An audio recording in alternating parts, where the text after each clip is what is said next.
Ma'am, I want to say that I want to give notice to reserve all my rights and inform the court that I'm not here to testify or plead. I'm here to make a special appearance to challenge the jurisdiction only. I would like to see evidence of the affidavit of the people that I've hurt. This is a victimless crime if there's no one that I've hurt. Objection hearsay. Objection hearsay. I'm not a sovereign citizen. Mr. Robinson, are you here? I am here representing the name, ma'am. All right, you need to start your video, please. And you are, is it Tremaine or Tremaine?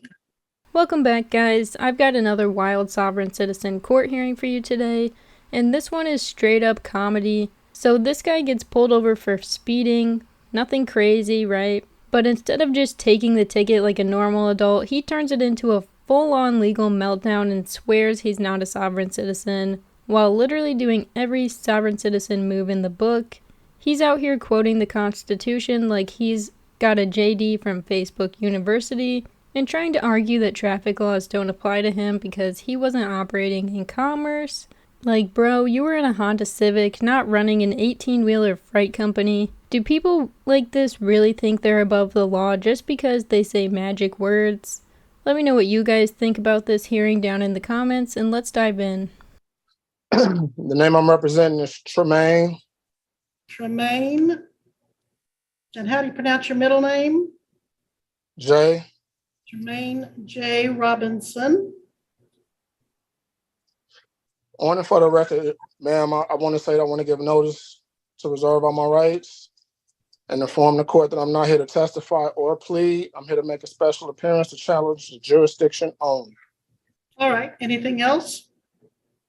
Yes, I would like to see evidence of a charging instrument.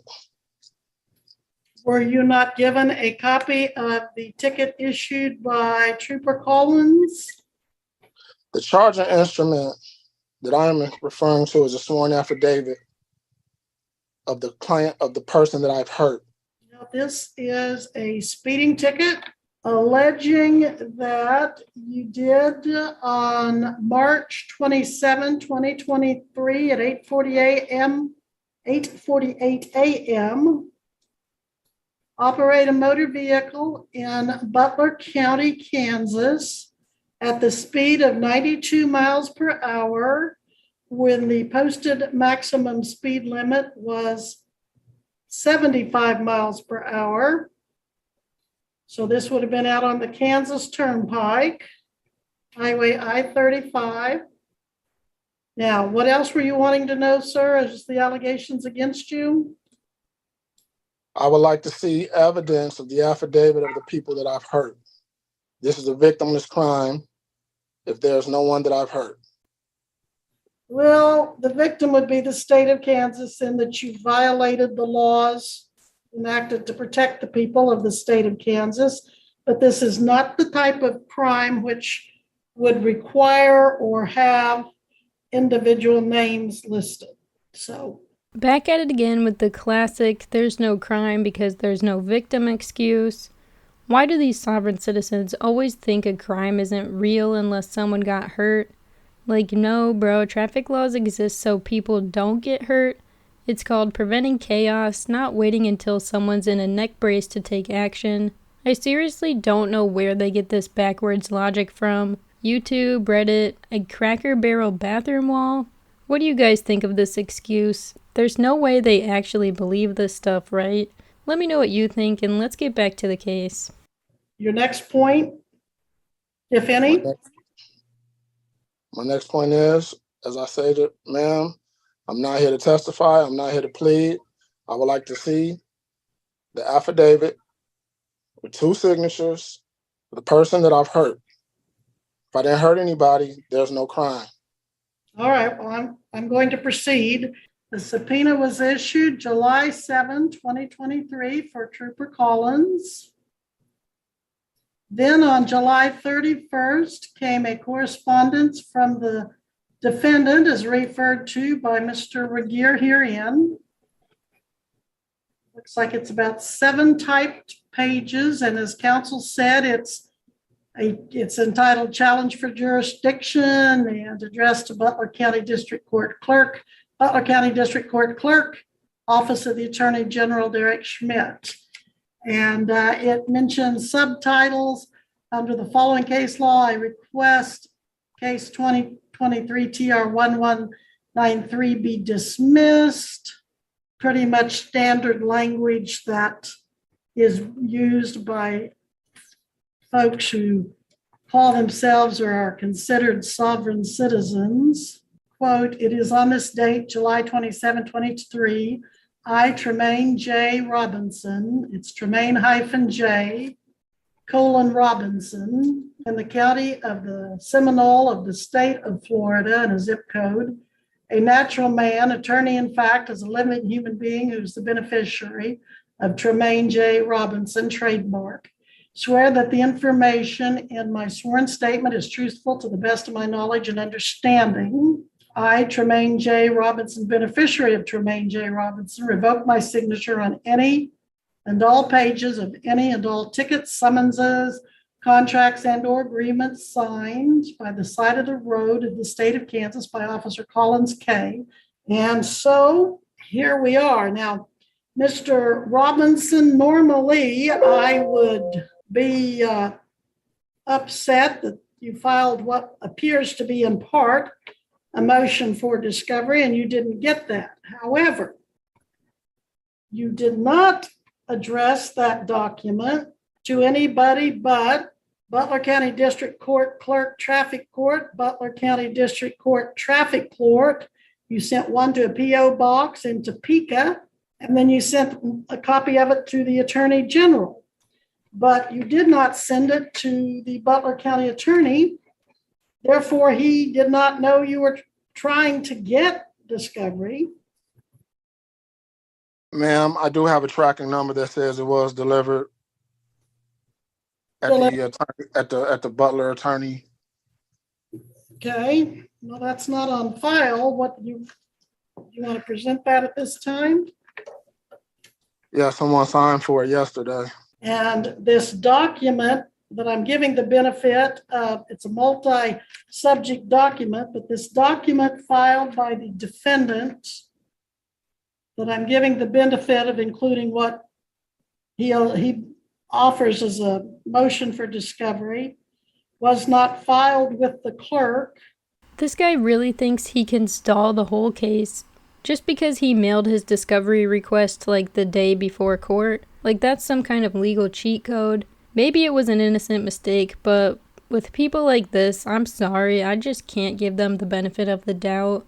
That excuse isn't gonna fly, and honestly, that's on him for trying to play games with the court like it's a board meeting. What do you guys think about all this nonsense so far?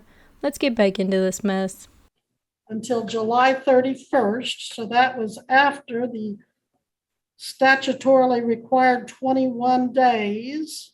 And then it was not filed upon the prosecutor who would have, or the witness who would have held any evidence, but rather again on Butler County Clerk in Topeka, Kansas, that to my knowledge doesn't exist, the Butler County Clerk in El Dorado, and Attorney General then Derek Schmidt in Topeka.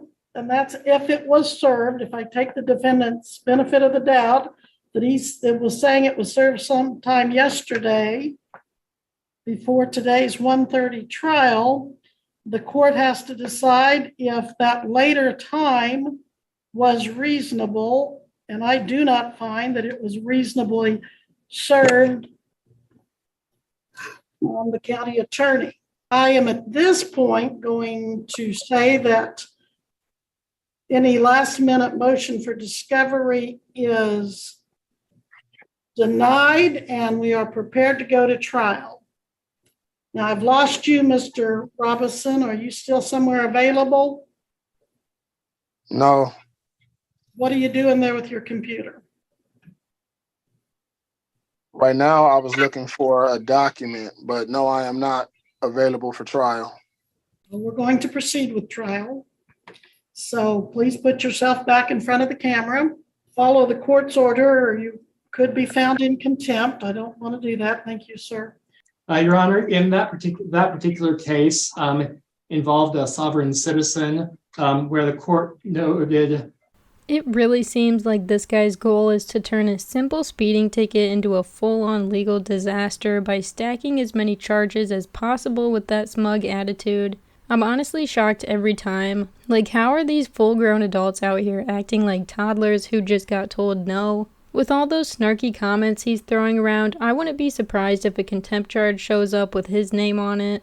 He's walking around like he cracked the legal code, but the judge is about to hand him a reality check he didn't study for. Let me know what you guys think about this one, and let's get back into it. In the memorandum opinion. Objection, hearsay. Objection, hearsay. Case law is not considered hearsay or, I'm not a sovereign citizen. all right, he's not a sovereign citizen. Go ahead, Mr. Regier. Yes, Your Honor. In that case, the Kansas Court of Appeals noted, quote, the defendant thinks the law does not apply to him. He avows that he, unlike other citizens, is sovereign and immune from prosecution.